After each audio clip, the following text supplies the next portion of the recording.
guys. Welcome back to another episode of the TFD Performance Podcast. It's Lauren Nash, the expert dietitian, and I'm joined by the fight dietitian himself, Geordie Sullivan. Hey, Geordie. Hey, Loz, that was a good intro. I put Loz on the spot and we were mid-combo and I just started recording. She did pretty well there. I reckon my new motto for life, honestly, is just wing it, hey. Yeah, just wing it. That's good. I like that. Awesome. Well, thanks for joining me on your own podcast series. Pretty much what we're going to be doing today is we're going to be expanding on our first little prequel episode that we did a few weeks back on endurance nutrition. So on that first episode, if you listen to it, we'll give you a bit of a refresher. If you didn't listen to it, we'll tell you what it was about so you can go back and listen to it. But pretty much we just introduce you to two of our key nutrition principles for endurance training, super simple things that you can implement into your training to kickstart your endurance nutrition kind of journey. So pretty much that was training your gut and also getting on top of your hydration. So pretty much what we're going to be doing over the next couple of weeks is just delving into the specifics of endurance nutrition and educating you on how to optimize your performance by fueling adequately. Because, you know, if you're doing endurance sports, you probably understand, you know, the demands are pretty significant, you know, compared to any other type of sport. You're not just in the gym for 30 minutes, you know, you're on a bike for 3 hours, 4 hours, 5 hours. And then also jumping off that bike and going for a run. So nutritional requirements for endurance athletes are super niche. And yeah, I guess that's what we're going to be exploring throughout the next few weeks. Yeah, it's a cool one. And I like that the plan that we were going to talk about and preface all this and talk about, it's important to know this because I see this so much in practice. I've done it myself. I see it with my clients. I see it when I'm out on the trails or out running or I'm riding my bike when people stuff this up. And you can always tell like, oh yeah, that's a nutrition issue. Like when someone's throwing up on the side of the trail or someone's on their bike and you can just see it in their face and they're like coughing and like and holding things back. Because like, as Lauren said, it is a really niche area, but it's so important. So many other sports, you definitely have to have your nutrition dialed in. Don't get me wrong. If you're a soccer player, you're a rugby player, whatever, like you do need to have your nutrition dialed in. But when you're out there and you're training for 2, 3, 4, 5, 6, 7, 8, whatever hours, you really have to get this because you feel it. Like, and I've had so many examples and I started taking this seriously probably 18 months ago. And in that time, I've experienced the whole host of it all. You know, I've been excessively dehydrated to the point where I had to go get an IV drip afterwards. I was that bad on my hydration after this run that I did. I had to go get an IV. I've had it to the point where I've thrown up, where I've just completely put too much stuff in and my gut was just not good with it, trying to hit certain numbers, not knowing limits, throwing up. I've done it where I've like crapped myself, like running and had to like race to toilets. I've done it where I've peed too much because I haven't got my electrolyte balance right. And I'm just peeing constantly, so dehydrating and stopping and always pulling over. It happens. And I think if you don't take this stuff seriously and you don't figure out how it works for yourself, you're going to constantly be hitting those hurdles. The good thing is though, is once you know this knowledge and you understand it and you've got a good grasp on it, it's really fun. Like it is quite fun going out there and then putting these into practice because you see immediate benefit. Like if you get your pre-race hydration and fueling on point, even pre-training, you feel that benefit straight away in that training session. If you get your first pit stop nutrition good, you go for 2-3 hours or whatever it is, and then you hydrate and then you fuel up and then you keep going, it makes a marked difference in how you feel. So that's what we want to go through. We'll educate you guys on what are the principles behind it, what are the theories, what are our experiences with it, and we'll go through it all. And I'll throw it over to Loz to kick it off. Yeah, no, that was good. And I think throughout this series, Geordie, we can kind of tap into some of those awful experiences because I'm sure there'll be many people listening that are like, oh my gosh, yes, I know exactly what you're talking about. And, you know, even the other night I was watching that like sub-7, sub-8, the stream. And one of the commentators actually made a really good point. And they said that nutrition is the fourth discipline of an Ironman event. And honestly, I was like, you are so correct. Like you could train as hard as you want physically. Obviously, conditioning is a huge side of things. But, you know, if you don't get your nutrition right, obviously you'd have to battle all those additional factors that you just mentioned. So, yeah, I'm pretty excited for this series. But I guess today we're just going to do a pretty brief episode, but we're going to be talking about, you know, energy requirements for endurance sports. I'm kind of just expanding on some of those key fueling principles that we started talking about in the first ep, and also just break down some pre, during and post-training nutrition because ultimately, you know, sports nutrition as a whole, yes, we got your gels, your bars, all those types of things, but they're the things that we're having before, during and after training. You know, at the end of the day, we still have a nice balanced diet for an athlete. So it's not all about the gels as an endurance athlete. So yeah, going to be talking about some brief, good intro, I reckon, into endurance nutrition. Yeah, I think let's get into it because this first topic is something that I experienced. And I guess like my background in combat sports, don't get me wrong, like you eat well, but a lot of the times you're in a deficit, right? Because you're always cutting weight. And I think this was one of the biggest biggest things that I had to wrap my head around is just how much energy you needed when you were doing this type of training. Absolutely. And even I'm only just getting into this stuff. So, I'm still doing pretty small sessions, but it's the same with CrossFit, coming from a different sport into a sport like CrossFit or endurance, like where you really need to focus on fueling. It's totally different mindset. And you'd probably come from that, weight centered mindset. And now it's like, you know what, like the main nutritional goal for an endurance athlete is meeting your energy demands, which depending on how much you're training can be like twofold to like a normal individual. Yeah, I think that's something that people don't appreciate is just how many calories you burn doing this. And even people often think like, oh, if you're running, I hear a lot of runners say this, oh, I'm just running, so I'm not burning that many calories. It's like, man, like on an hour run, you're going to burn probably more calories than what you are in a 30-minute HIIT session. Like there's only so much. The more that time goes on, especially if you're not super advanced or elite and you can control your heart rate and your breathing and keep that like system really low and your heart rate does get up there, you're probably in that orange zone, so tipping towards the red zone for majority of that. And if you're going out for 60, 90, 2-hour run, that's a lot of calories that you're ripping through. Yeah, and the thing with endurance training as well, you've got those different sessions throughout the week. You might have like a short kind of a brick session, and then you've got those longer sessions. So it's like, okay, yes, within day kind of energy differences, but across the week as well, you really need to make sure that you're staying on top of your energy needs. And, this isn't something that, whoever's listening to this, we can't just say, okay, awesome, you're a 23-year-old female triathlete, you need X amount of calories. Like that's not how it works. We all know that energy intakes are highly individualized. It depends on your height, your weight, your body composition, your training load, what are your goals? So, that's not necessarily something we can just come out and say, okay, you need X, Y, and Z, but it's super important to be really aware of how much you're putting in, how much you're putting out. Obviously, having a Garmin watch or whatever, those things aren't gospel. Like what they say, isn't exactly how many calories you've burned. But if you're doing a session or two, like take a look at that and see just, how much you really are burning through. And that'll kind of wake you up to be like, okay, holy dooly, am I actually eating enough to replace what I've been burning?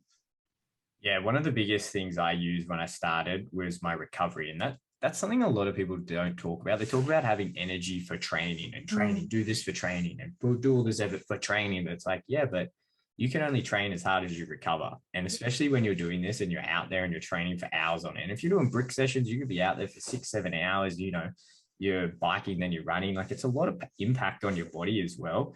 And gauging how you recover is a really good measure on if you're getting enough calories. Like, don't get me wrong, like, especially when you start out, you should be sore and you should be adapting. But once you've got that basic fundamental calorie intake down pat, you will notice a significant difference. Like you'll sleep better and then you'll get up. And don't get me wrong, I'm not saying you're magically not going to feel sore and not feel the effects of training, but it won't be such a slug. And when you start that second session, you'll be like, okay, yeah, like I'm warming up. Once you're good, you'll be like, I'm good to go. And you notice the complete opposite when you're underfeeding yourself and you're not putting it in. Those sessions are so hard to get to. You never really seem to get out of second gear. They're just so much harder. And by the end of the week, your body is just completely fried. And that's one of the biggest things I tell all my clients is like, yeah, we can give you all these calories and everything and all these estimates. Just be in tune with your body and be in tune with your recovery and see how you're doing throughout the week, because that's going to be one of the best indicators. Are we hitting at that calorie amount that we need? Yeah, absolutely. And what you were just describing in terms of slow recovery, not sleeping properly, they're all signs of something that we call low energy availability. And while this is actually a term that's kind of, really hard to, diagnose or identify in individuals, it's something that if you're aware of, you can kind of check in with yourself. And pretty much what energy availability is it's different to energy balance, where we talk about calories in, calories out. But energy availability is how much energy from food we have available to fuel our basic functions. So that's keeping us breathing, that's sleeping, that's recovering, our digestive function. So all of these things, the amount of energy we've got left after exercise to fuel all of that. So Geordie, where you're saying if you're not eating enough to recover, like if you're not putting enough fuel in for your body to be able to exercise and then maintain its normal processes, you're going to start to feel it. And symptoms of low energy availability, whether it's minor or major, can manifest in ways such as, yes, like you mentioned, sleep disruptions, just feeling lethargic, feeling tired, taking a really long time to recover between sessions, or maybe if you're injured, you're taking longer than expected to recover. Decreased sex drive is a big one as well. Menstrual dysfunction in females, mood changes, all of these things can be kind of, if you're aware of them, can be like red flags or like, oh, okay, I'm really not feeling like myself or feeling a bit off, or I've plateaued in my training, I'm just not motivated to train. All of those things could be a sign that you're not actually eating enough to meet your needs and you might need to kind of reassess, how much food you're putting in. I think athletes have a bad habit of getting in this mindset of that training I should be hurting all the time. At least in my background in combat sports, it was always less is more, and like you've got to run through the fires of hell to get to the gates of heaven type thing. Yeah.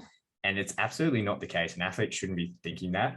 When you get your nutrition in line and you get your training in line, you get your volume right, and you're looking after your body, you're doing your mobility, you're getting your sleep in, you're doing your stress management, you're hydrating properly, you should be feeling really good. Like you should be in a good mood, like your testosterone, your libido, everything should be up. Like it is the best feeling in the world when you're training hard and you're fueling your body. Like you literally, it is night and day. Like you're a different person. Yes, you're training hard and you're sore, and like obviously you're going to be tired and sore from the training. But if you do these properly and you do fuel up and you're giving yourself enough calories and you're getting the right macros and you're doing all the other things, you should be feeling good. Like there's absolutely no reason why you should be feeling down and crappy and, oh, I'm overly sore, I can't get over this injury. You should be feeling really, really good.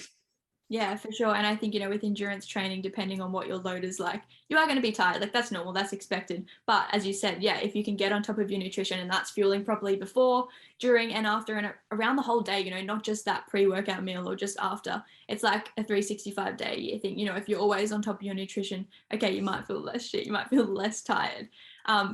So yeah, I think it's super important. And also, that comes to rest days. It's like, okay, you get that mentality of like, okay, well, do I need to eat less on a rest day?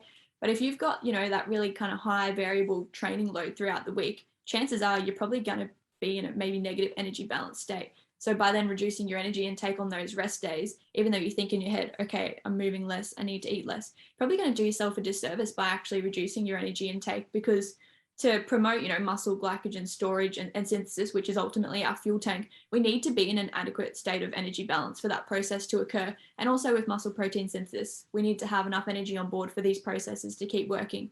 So I think also, managing your food on your rest day as well. And if you're an endurance athlete or if you're a fit person, to be honest, a rest day, is it really a rest day? You're probably going for a walk still, or maybe a 5K run.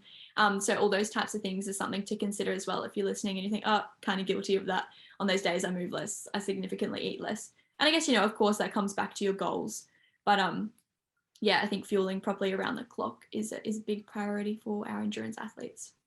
Yeah, especially if you're not in a weight loss phase or you're not trying to lose any weight, you're not doing, and we'll talk about in later episodes like train low, compete high, and periodization principles and all of that. But if you're on a rest day, there's no reason you shouldn't be fueling up your body. I think, again, the mindset, and I had this exact mindset when I was a combat athlete, and I'm still a combat athlete, when I used to cut a lot of weight and I used to think, oh, I've got to get my calories down. It was like, okay, I'm going to use this day. I'm not doing much, so I've got to close that calorie differential. Now, completely different. If you're doing endurance exercise, especially when I know I've got to run 150 kilometers or something the next week, it's all about fueling your body up, one, recovering from that big training week that I just had, and getting my body in the best position possible so I can start that next training week in the best state possible.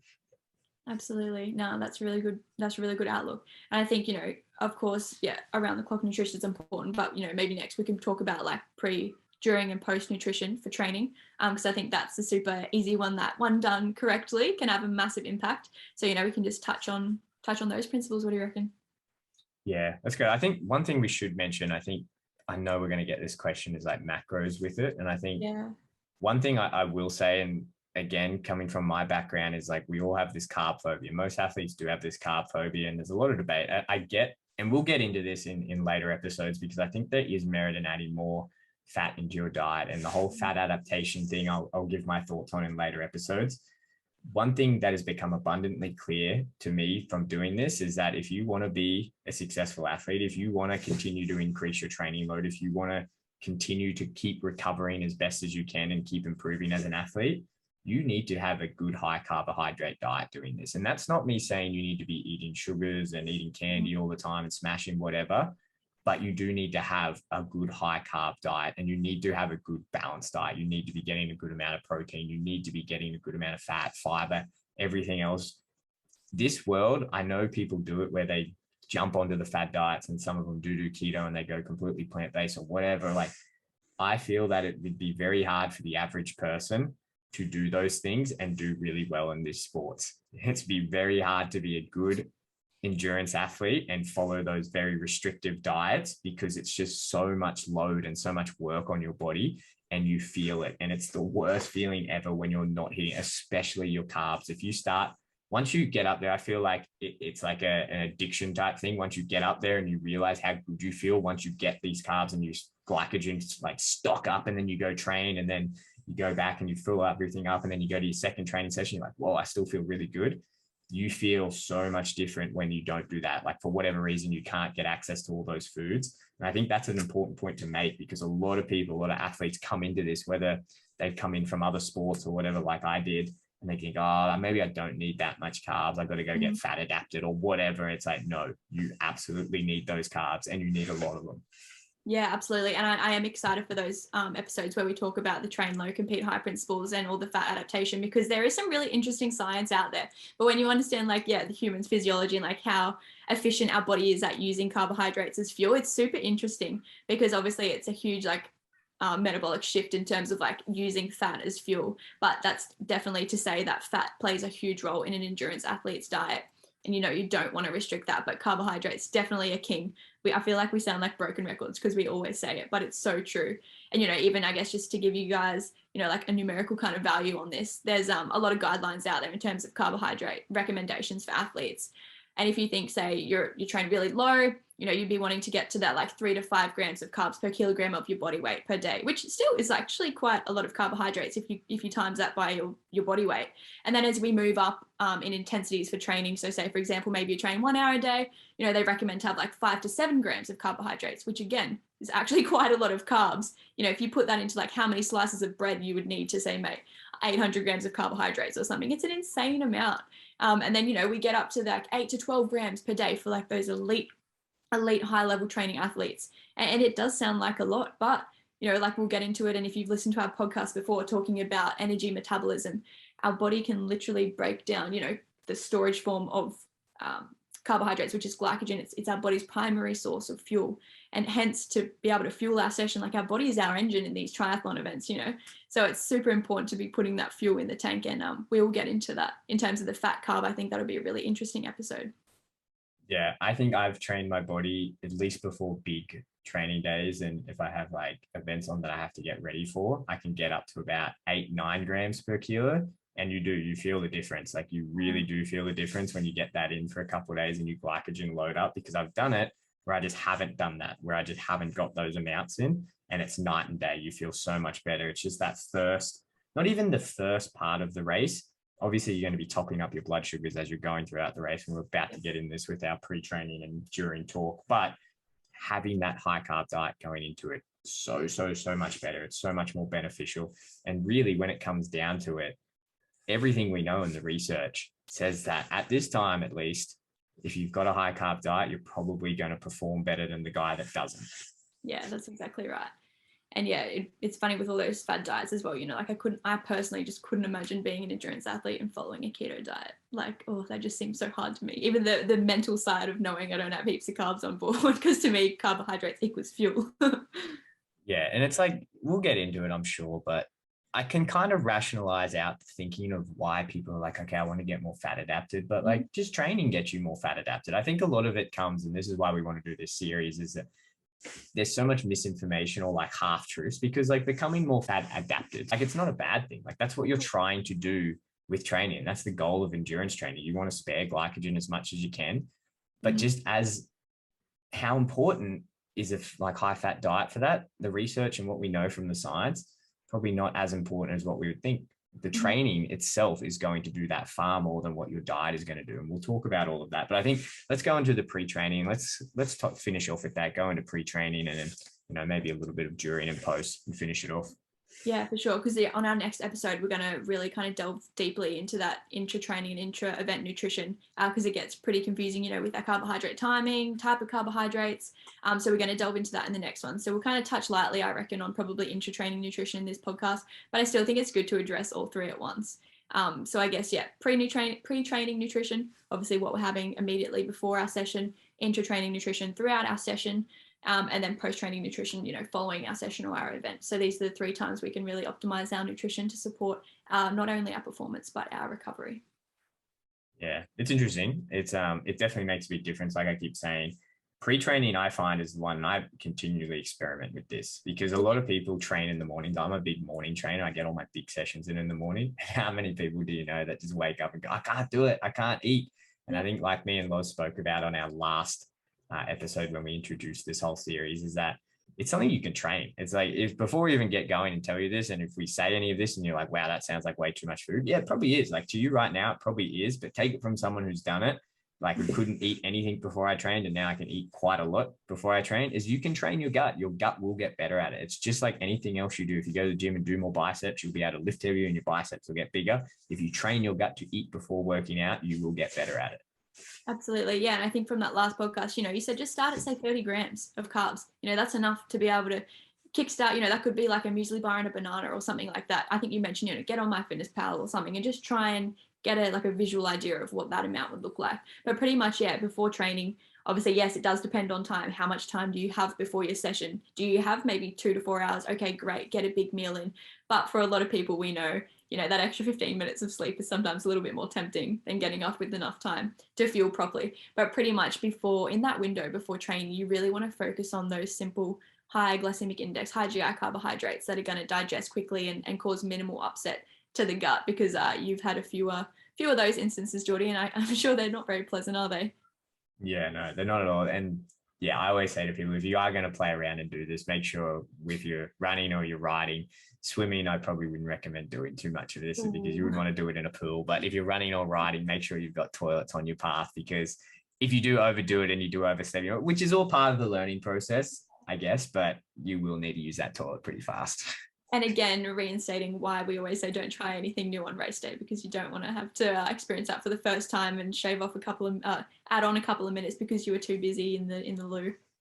Let alone the embarrassment of being that guy that's running off, and who knows, like in a mad rush, it can get pretty messy in there. But yeah, absolutely never, ever, ever try any of this first time on race day or competition day. And that's what we say, train your gut. You do it in training. This is what your training is for. Build this in, build your nutrition strategies into your training protocols. You got a big training session on Saturday, work up, like eat your big carbs throughout the days, Wednesday, Thursday, Friday, get ready for that and use these pre-training principles, practice it, because you do not want to try it for the first time race day. Absolutely. So along with that high carbohydrate type of food, we want to be avoiding, your fats and your fiber. This is traditional pre-training advice. So you want to avoid the things that are going to sit in your stomach for longer than necessary and ultimately cause that gastro upset and prevent the rate of absorption and digestion as well, because we want those carbs to be able to release really quickly into the bloodstream, because it provides the glucose, which can then fuel our exercise. So ultimately, aiming, say if you want a number like 1 to 4 grams of carbs per kilogram of your body weight's a pretty great number to be able to get that really high carbohydrate portion in. And also you can have a moderate amount of protein as well, but ultimately we want to avoid fat and fiber. So that's your things like your peanut butter or your nuts or your seeds. I think this is probably a silly personal thing, but I love peanut butter with my breakfast. I don't know why, whether it's overnight wheat bix because I can't have oats, or toast or whatever. I love peanut butter at breakfast. And when I train in the morning, I can't have my peanut butter before training. So I reckon that's probably secretly something why I love training in the afternoon, because I can still have my peanut butter at breakfast. But I know for a fact if my pre-training meal 1 isn't big enough, or 2, I've snuck some cheeky peanut butter in there or something, you do feel sick. And it's quite minor, but it's such a major impact on your training. And also making sure that you're starting adequately hydrated. I know we mentioned this on our last episode, but especially for those of you who wake up in the morning, first thing, you wake up dehydrated already. So just ensuring you're getting, whether that's say 600 mils of water or something, just kickstart that process so you're not already going into your session a little bit dried out. Yeah, I think the hydration thing is really important. It's something I've been playing around with this and battling with so many different, because for me, I'm a big sweater. It's one of the biggest limiting factors in my performance when I go and train. I think when we think about performance, really what we're trying to do, the goal of performance is you're trying to spare your glycogen, which we refer to as your fuel, which is all the stored carbohydrates that we've got in our muscles that we're going to use when we're training. Yeah. A good way to preserve them is to put in carbohydrates right before we work out, like Loz was talking about. You can put that in even 30 minutes. That's going to hit our bloodstream. Our muscles are going to preferentially use that before it hits the glycogen. The other thing you can do, if you do have a later training session, we're talking about, pre-training, but you can get a pre-training meal in 90 minutes, 2 hours before, and even try and get that in and top up those glycogen levels a little bit, and then even hit a snack before you go out. Like I do that a lot, where if you get up early enough, I have like a pretty intense like warm up, because I'm getting older, my hips are getting tight, so I have to do all this thing. It takes me about an hour and a half to do it. So I'll have like a proper meal, and then before I even get out, if I go out on the trails early, I'll hit a couple dates, and I'll hit like a rice cake and banana right before, just to top up those blood sugar levels, even though I already had a meal beforehand, because I just want to top up. And then even before that, my strategy before and the day before was to make sure I have enough high carbohydrate foods to top up my muscle glycogen, because that's the point of training, right? You want to delay burning that glycogen so you can keep going for longer. And then the other big thing you need to worry about is, what's the other thing that's going to impair you, is your hydration and overheating. So having good cooling strategies and making sure that you're not dehydrating so much to the point that your body just goes, nah, stuff this ain't happening. We're either too hot for anything to happen, or we don't have enough fluid for anything to happen. So just attacking those two things will make monumental differences. Get up. If you have the time, get a high carbohydrate meal, or even just get a high carbohydrate snack. Hit some, do you have to get electrolytes? Yes or no? Depends on what you're doing. Depends how far you're going. Have some water at least. Make sure, because like Loz said, you just slept for hopefully 8 hours, hopefully longer. I'm pretty sure not too many people get up and phantom pee throughout the night, or consistently throughout the night. You're dehydrating throughout the night. You're not drinking anything. You get up, you're going to be dehydrated. Get your body back to a state of hydration. Put those carbs, and that's going to put you in the best position. Then whatever that training session is, you're probably going to respond and adapt to it in the best way possible. Absolutely. No, that was perfect summary of how important pre-training nutrition is. And I guess that leads into, intra-training nutrition. You mentioned we're trying to kind of minimize as much, sparring about muscle glycogen stores. And by doing that, it's always ensuring we've got what they call exogenous carbohydrates, which is from food. So that's the stuff that's, circulating in your blood, so that your body can use that as energy, as opposed to trying to tap into these glycogen stores that, if you're doing an Ironman event, you've got hours and hours and hours. We want to try and prolong that process for as long as possible. So as I mentioned, we're going to kind of go into this in a bit more detail on the next podcast, because it is super informative, and I think a lot of people will be able to take away a bit more of like a nutritional kind of goal and like a strategy to have during their event. But again, during training, we have the same principles. You want to be going for those high carbs, low fat, low fiber. And also, if you're doing endurance, pretty much you're going to be doing a session that's 90 minutes or longer. And that's when we really want to start considering intra-training carbohydrates, so that we can continue fueling our body and providing that glucose for our muscles to use, as opposed to tapping into that process. Again, electrolytes and fluids. So I think it's pretty similar to our pre-training nutrition. I guess the kind of method of delivery often changes, because whilst we're exercising, we're also trying to run, trying to ride.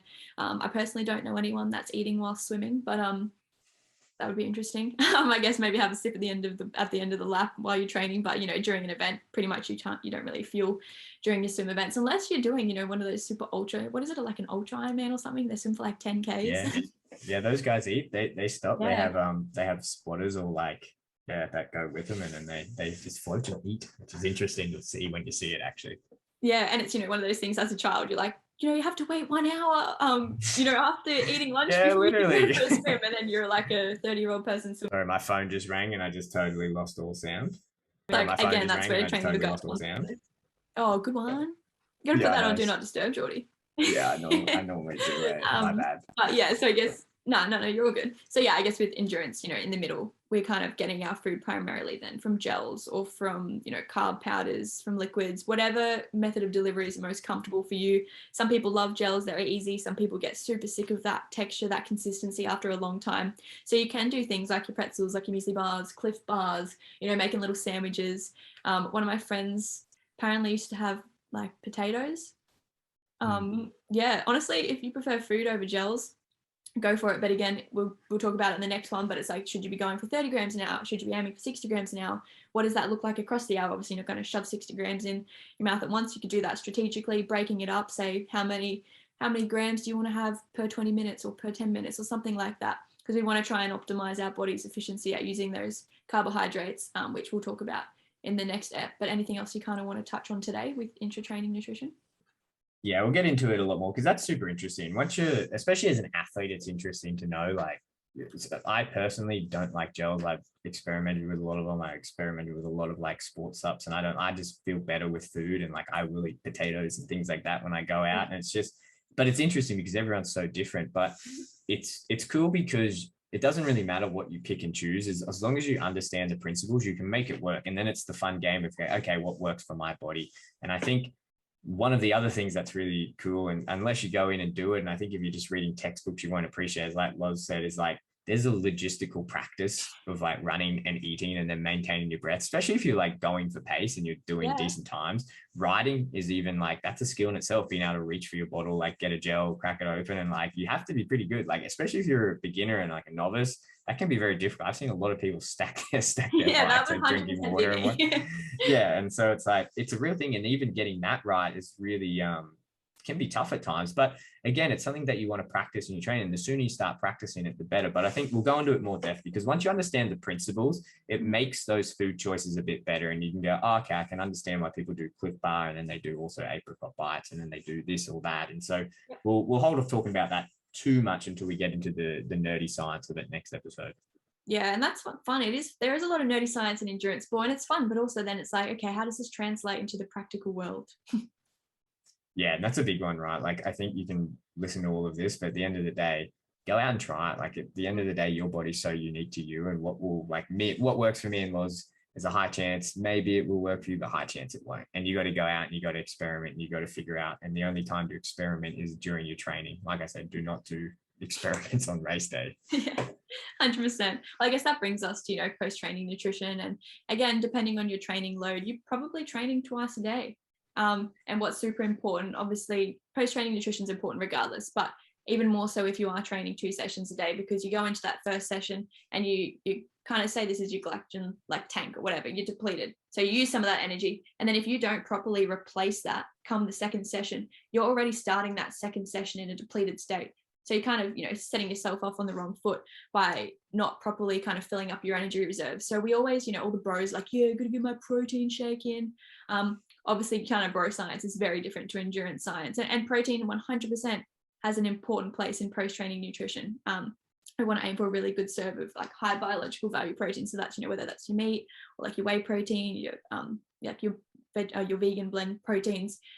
You want to get a really good source of protein, but again, carbohydrates are super important for post-training in endurance athletes, because as I just mentioned at the start, if you don't replenish your glycogen stores, so replenish your energy reserves, you're going to go into that second session already depleted. Yeah, I think it's important to understand what your priorities are. Like, do you have another session? If you do have another session and your priority is that, yeah, okay, I do want to do as best as I can in that session, then yeah, you need to get those glycogen stores up. If you don't have another session and you're just doing like one a day and you train early like I do, and by 6 a.m. you're all done, and then you're not training until 4 or 5 a.m. the next day, then you know what, you probably get those out throughout the day, space it out. But if you are training for an event, it's likely you're going to be training 2-3 times a day. And that's a lot of sessions. That's a lot of carbs and a lot of energy you've got to burn through. So really dialing in your post-training nutrition between your sessions is going to be really important, not only for the quality of your sessions, but your overall recovery once you finish that day. Okay, can I recover in that 8-9 hours when I'm sleeping? And then when I get up, is my body good? It's never going to be completely fresh. So like, you're meant to train, you're meant to be sore, you're meant to adapt to training, but is it in the best spot possible so I can keep adapting the next day? And that's where your post-training nutrition becomes so important. For sure. And I think, a lot of people stress about timing. Something still I get asked so many times is, oh my gosh, like, is it essential that I eat within like 20 minutes after my workout? Like, obviously, of course, I understand that mentality. And yes, our muscles are, primed, so to speak, to have an increased uptake of nutrients after exercise. However, our bodies are responsive, within that 24 to 48 hours after exercise. It's not just that immediate 30 minutes. Our body's like, okay, cool, like finished, I'm going to go catabolic now, or whatever everyone's mentality is. It's like, yes, of course, like you said, if you are training later in the day, like your priority is quite immediate, but you've got the whole day to kind of recover as well. So I think people always place a lot of emphasis in that, 20-30 minutes. And of course, but also I think for me, the longer I put off my post-training nutrition, the hungrier I get later in the day as well. So it's just kind of, nipping that in the butt as early as possible as well. Yeah, I've had experiences with that with clients where it's like they've been obsessed with getting this like feeding window opportunity, and they're just obsessed with getting food in there. And they'll finish training and then they'll just force feed food in, and then they'll just feel terrible, but then that'll impact the food that they eat later in the day. And it's just like, man, why don't you just wait until your stomach feels good and you feel good, and then just eat that food? And so we don't stuff up the rest of the session, like the rest of the food you need to get in that's going to eventually like fuel that session, because they're just stuffing up later sessions by just shoving food in, feeling terrible, then not eating the rest of the day, and then going in depleted into the later sessions. Like, man, you just completely missed the point here. So I think understanding that there isn't that crazy need, it's just about your priorities. What do you have going on? How does your body feel? How do we plan around what you have on for the rest of the day? Yeah, for sure. And I think, yeah, carbs and protein are a match made in heaven, because they're, having protein with your carbs is going to increase how efficient your body is at actually storing that muscle glycogen as well. But of course, carbs, protein, yeah, great. Again, hydration, we want to start off our session hydrated. It's inevitable that during our training session, we're going to lose fluids, but it's super important to make sure you're replenishing as much as you can after a session. And I think, like you're really good at talking about, hydration and everything, but a good way you can actually kind of get a gauge of how much fluid you're losing is, weigh yourself before session. Like, just kind of take a note, okay, whatever, you weigh 70 kilos, you go out and you do your session. Also take into account how much you're drinking. Like, okay, if you've got 2 1-liter water bottles on your bike or something, but then weigh yourself after that session, and whatever that difference is, you want to try and replace it by 150%, and that's going to get your hydration levels back up to the top. And that also, doing that in training, I think it kind of helps to paint a picture as well of what you can expect to lose during an event, because obviously for an event, say if you're doing like a 70.3 or something, you're not going to, like, that's an extreme, like an extended amount of time, and during training you're not probably going to be doing that, but it helps you to kind of realize, holy crap, I'm losing, say, 2 liters, 3 liters, 4 liters of water. It just helps you think, okay, this is how much I should be trying to aim to replace. You can never match your losses, but during training, if you can try and replace, that's really the goal here. Yeah, and it's an interesting one, and it's because it's so individual, right? And people have such individual responses to certain levels of dehydration. Like, some people get to 2% dehydration, they feel terrible. Some people can go to 5, 6 and feel great. There's world records in the marathon that show people being 10% dehydrated. So all figuring out, how does this work for your body? Like, me personally, when I'm training, if I slip up on my hydration, that is the first thing. Like, I can mentally push through a lot of things, and like, I don't really care if I hit the wall and I'm glycogen depleted. Like, I can push through that pain. If I snap my knee or whatever, my hip goes, I can get through that. The one thing I really struggle with is dehydration. If I hit a certain point, it's really, really hard mentally to get, and physically it's just so hard on the body. But you need to, again, like we keep saying it, you need to practice this. You need to figure this out for yourself. Weigh yourself before your session, weigh yourself after. Get familiar with how much you lose at different types of sessions. If you're doing a tempo run, how much do you generally lose per hour doing that? If you're doing a run outside in the trails, how much do you generally lose doing that? If you're doing an indoor treadmill run, get a gauge of what your sweat rate is. And then I think it's also important to appreciate that you need to understand what happens to your sweat rate as you go on, especially if you're doing longer, like ultra endurance events. Your sweat rate is going to slow down. And then a lot of people make the mistake of putting in far too much fluid, and that can be a problem.